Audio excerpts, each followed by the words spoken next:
Assalamualaikum warahmatullahi wabarakatuh. Pagi ini hari terakhir di Wina, Austria. Ini sarapan pagi. Kita makan roti. Rotinya bentuknya seperti bulan sabit, ya, lambang Turki Utsmani atau Ottoman, dan sekarang jadi bendera kebangsaan Turki. Konon ini kue dibuat seperti ini untuk merayakan memperingati kemenangan, ya, pasukan Austria dan gabungan dari Holy Roman Empire melawan pasukan Ottoman Turki, ya, yang berhasil dihalau dikalahkan tahun 1683. Berbicara tentang dakwah, bismillahirrahmanirrahim, insya Allah kita makan. Berbicara tentang dakwah, visi dakwah yang mendunia ini memang menjadi suatu cita-cita dan ambisi para pemimpin muslim. Kenapa?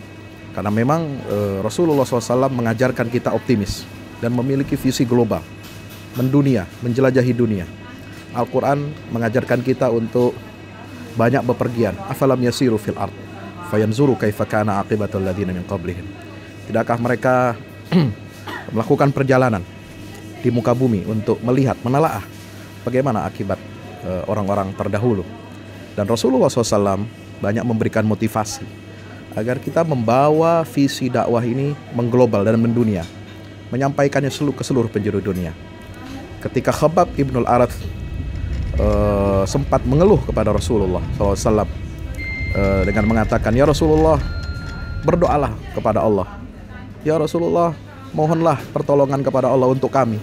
Kita ini sudah menderita, kita ini sudah sangat tersiksa, kita ini sering diintimidasi, dibantai. Banyak orang yang kehilangan keluarganya, disiksa, dan lain sebagainya. Doalah kepada Allah, minta pertolongan kepada Allah untuk kami." Apa kata Rasulullah? Umat sebelum kamu itu lebih berat dan lebih sadis menerima cobaan. Ada yang disisir dengan sisir besi, ya, sehingga kelihatan tulangnya, dagingnya. Ada yang dibelah kepalanya, ya, dibelek dengan gergaji, tapi mereka tidak lari ataupun tidak kapok untuk senantiasa bertauhid kepada Allah Subhanahu wa taala. Ingatlah wahai Khabbab, wallahi la yutimmannallahu hadzal amr hatta yasira rakib min Hadramaut ila San'a ma yakhafu ahadan illallah. Allah pasti akan sempurnakan agama Islam ini sampai ada orang yang bepergian dari San'a ke Hadramaut, dia tidak takut kecuali kepada Allah Subhanahu wa taala. Visi global inilah yang ditanamkan Rasulullah kepada Suraqah bin Malik. Suraqah bin Malik adalah seorang musyrikin, ya, yang mengejar Nabi ketika peristiwa hijrah bersama Abu Bakar. Dia ingin mendapatkan 200 unta sayembara yang disediakan oleh para pemuka Quraisy, Abu Jahal dan lain sebagainya. Apa yang ternyata ketika dia hendak menangkap Rasulullah hidup-hidup, ya, dia tidak mampu. Pedangnya terjatuh dan tangannya gemetar. Lalu kemudian Rasulullah SAW mengambil pedangnya dan beliau mengatakan, "Hampir saja aku tadi barusan melihat, wahai Suraqah, di tanganmu ada gelang-gelang yang dipakai oleh Kisra dari Persia." Suraqah bin Malik terkejut. Kisra, yaitu Raja Persia, ya, Ibnu Hurmuz, mana mungkin?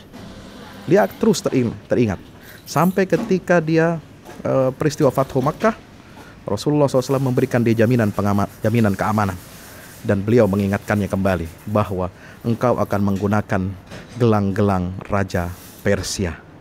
Maka kemudian setelah itu, 6 tahun setelah Rasulullah wafat, terjadilah peristiwa penaklukan Kekaisaran Persia di zaman Khalifah Umar ibn Khattab, dipimpin oleh Panglima Sa'ad bin Abi Waqqas. Ketika itu, ketika semua harta benda, ya, ghanimah, emas, perak, ya, lambang-lambang simbol kerajaan dibawa ke Madinah dari Persia. Kemudian Umar bin Khattab perintahkan kepada Suraqah bin Malik, "Wahai Suraqah, pakailah gelang-gelang Raja Persia itu." Kemudian dia pakai. Lalu dia teringat sabda Rasulullah SAW yang pernah diucapkan 16 tahun sebelumnya. Luar biasa. Ada lagi seorang Adi bin Hatim, di mana Rasulullah SAW berdialog dengan Adi bin Hatim. Kemudian Nabi mengetahui jalan pikiran Adi bin Hatim radhiyallahu anhu. Waktu itu dia belum masuk Islam.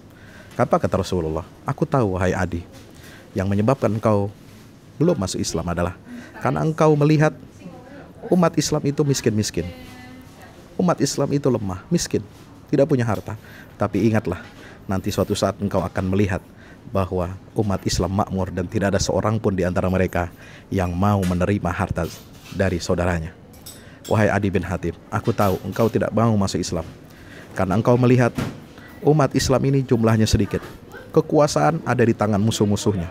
Tapi ingatlah, ingat kata-kataku ini, bahwa Kisra, kekaisaran Persia, ya, akan ditaklukkan oleh kaum muslimin, ya, dan hartanya akan diboyong ke Madinah. Lalu Adi bertanya, apakah Kisra ibnu Hurmuz? Iya, Kisra ibnu Hurmuz. Terkejut Adi bin Hatim. Kemudian disitulah Adi bin Hatim menyaksikan sendiri bagaimana dia ikut dalam pertempuran Al-Qadisiyah, dan dia menyaksikan bahwa janji-janji Rasulullah Shallallahu Alaihi Wasallam itu benar-benar terwujud sehingga kekaisaran Persia ditaklukkan oleh kaum muslimin. Pernah juga sabda Rasulullah SAW bahwasanya la tuftahanna hadhil Madinah al-Qustantiniyah fala ni'mal amiruha wala ni'mal jais dalikal jais. Sesungguhnya kota ini, Konstantinopel, ibu kota Bizantium Timur, akan ditaklukkan lebih dahulu oleh umat Islam. Maka sebaik-baik raja adalah raja yang memimpin penaklukan itu, dan sebaik-baik tentara adalah tentara yang ikut dalam penaklukan Konstantinopel. Ini semua terwujud janji Rasulullah setelah 800 tahun, yang tadi hanya dalam hitungan tahun, kurang dari 10 tahun, bahkan kurang dari 16 tahun. Semua janji Rasulullah terwujud. Romawi dan Persia berhasil ditaklukkan, lalu kemudian Bizantium Timur ditaklukkan. Itulah visi global dakwah seorang pendai. Dia harus memiliki cita-cita yang tinggi.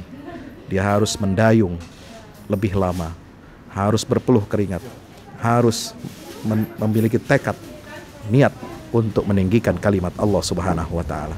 Mudah-mudahan bermanfaat. Wassalamualaikum warahmatullahi wabarakatuh.